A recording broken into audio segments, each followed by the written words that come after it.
Hello from sunny Costa Rica. My name is Jason Lee and welcome to the Naturopathic Vlog.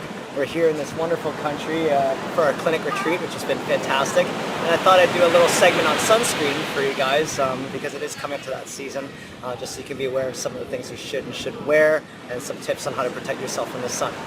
Okay, so when it comes to protecting the body from the sun, I guess the best things to do is kind of what you wear. The key things, I guess, is always wear a hat. It can be different kinds. You can wear sun visors. They can be larger hats. You can even wear a sombrero. Basically, the great thing about the hat is it blocks the sun from hitting the eyes and the forehead and also the back of the head, which is great. There's also other things you can do, like people wear wraps or sarongs or whatnot. You can wear this to cover the sleeves. You can cover the shoulders with it. It's excellent. It also blocks out some of the sun. Of course, good sunshades, very, very important to wear. Some people walk around with umbrellas. I mean, looks a bit odd, but I mean, for ultimate sun protection, this is great. Or at least sit under the umbrella when you're sitting out in the sun to protect yourself, stay in the shade a little bit. We also have sun suits that you can wear to protect yourself from the water. Yeah, you can almost wear them surfing and doing other kinds of activities, but you're starting to see more and more of these in North America. They used to be really popular in places like Australia, and you see them a lot more nowadays, which is kind of cool. And that's basically it. The best thing to do is cover yourself ideally. If you don't want to cover yourself, then sunblock is the next best thing. So when you're looking at sunscreens, one of the things you'll see on the ball is a thing called SPF. SPF stands for Sun Protection Factor. And it's basically a coding or a range of numbers. So the lower the number, the less the sun protection. The higher the number, the greater the sun protection. You'll see SPFs of 5 all the way up to SPF 95. Again, what's more important is you find something in the mid-range, I would say somewhere about 20 to 30. But what you want to find ideally is it's not really the SPF protection, but it's more what's inside the sunscreen that you're using or the sunblock that you're using. And we'll go over that when I go back to the clinic. And I'll show you a bunch of different sunscreens and I'll talk to you a bit about them so you can understand what's a better choice over another choice. Alright, hello, so I'm back here in America. I know it's not Costa Rica, but it'll have to do for now. I guess you gotta go back to work sometime.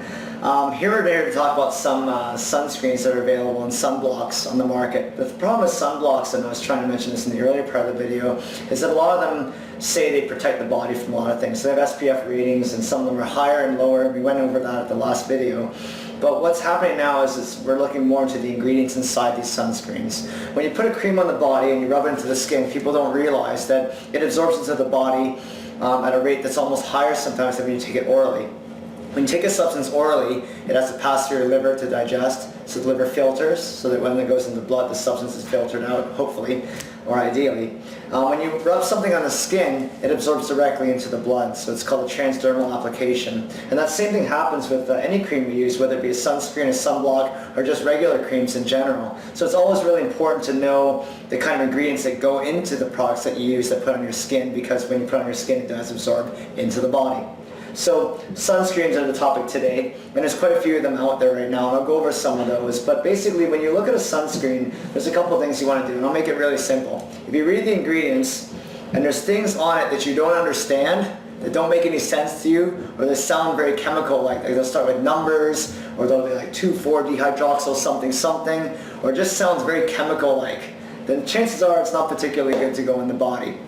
Most natural sunscreens do have ingredients on them, and some of them you may not be able to understand, but they're plant-based materials. They do tend to absorb a lot better, and they don't toxify the body like some of the other ingredients. So there's a couple ingredients, about 6 of them, that are really, really important to know about in sunscreens, and I'll go over those because they have definite biological and health effects on the body. So the first one is oxybenzone. Oxybenzone is found in many, many sunscreens, especially a lot of the commercial ones. It's basically a penetration enhancer, so it allows the sunscreen to absorb better into the skin.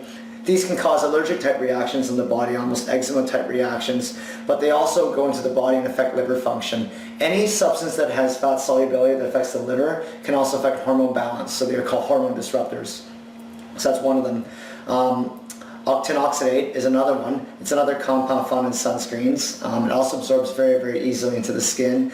And this one here causes oxidation to happen in the skin. So you've heard the word antioxidants, right? So anti means no, oxidation means oxidation. This one causes pro-oxidation on the skin, so it actually causes damage, which can lead to wrinkles and other kinds of things on a cosmetic level, but on a deeper level it can damage the skin layer as well, making it more susceptible to sun damage, even though it initially blocks the sun, initially causes damage later on.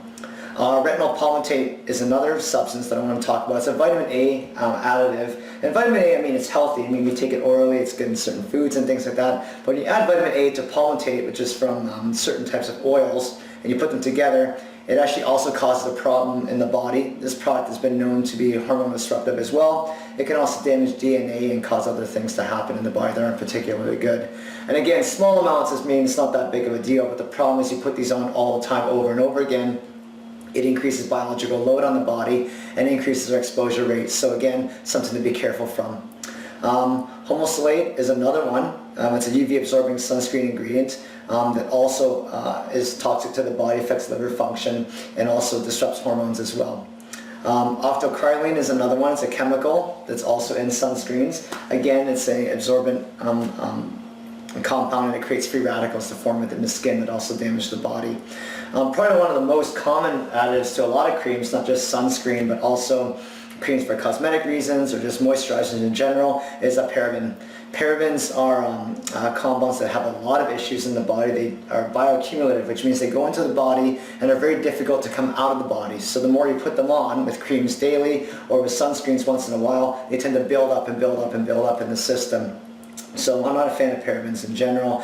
They can also cause issues with liver function, they can cause hormone disruption, and they cause damage to tissues in the body because they accumulate in the body. When something accumulates in the body and can't be rid of, the body usually stores it in fat tissue as well, so it can cause weight gain and other kinds of things in the body too, which is not particularly great.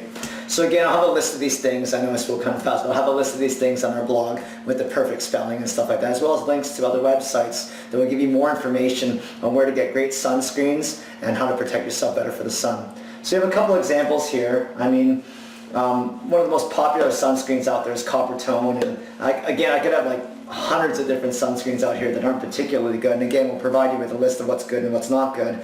But these sunscreens are pretty harsh on the body.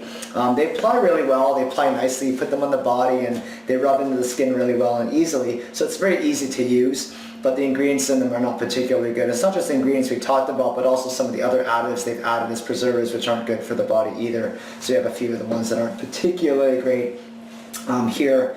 The complaint that people have in natural sunscreens, and here's a great brand, Badger brand, and there's quite a few. There's Green Beaver, there's this one's called Substance. It's actually a local company. They're fantastic.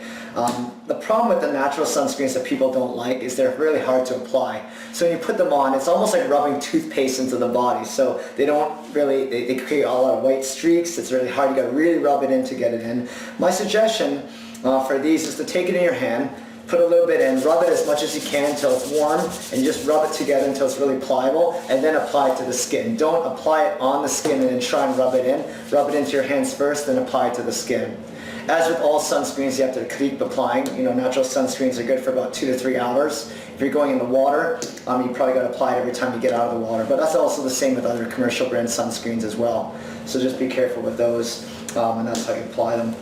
But overall, the main ingredient in most natural sunscreens is either use thickening oils that are natural and they absorb into the skin. They don't affect the body. They're also not environmentally damaging, but they form a layer that blocks the sun. So that's how they work. The other compound they use is a zinc oxide, which is also used. Now, zinc oxide is a natural compound and does block the sun, unlike some of the other ones that use aluminum or titanium dioxide that block the sun. That's why if you pick up an SPF and it's like over 50 or 60, you'll notice the bottle is actually quite heavy because it actually has a lot of metal in it, which is kind of interesting. The powdered metal blocks from the sun, whereas these ones use zinc, which is also a bit heavy too, but the ingredient's a lot better in the body. It doesn't disrupt the body like some of the other metals. So hopefully that's some good information for you, and I know it's sunny out right now, so make sure you get out and enjoy the sun. Thanks a lot for listening to the vlog, and I'll see you next time.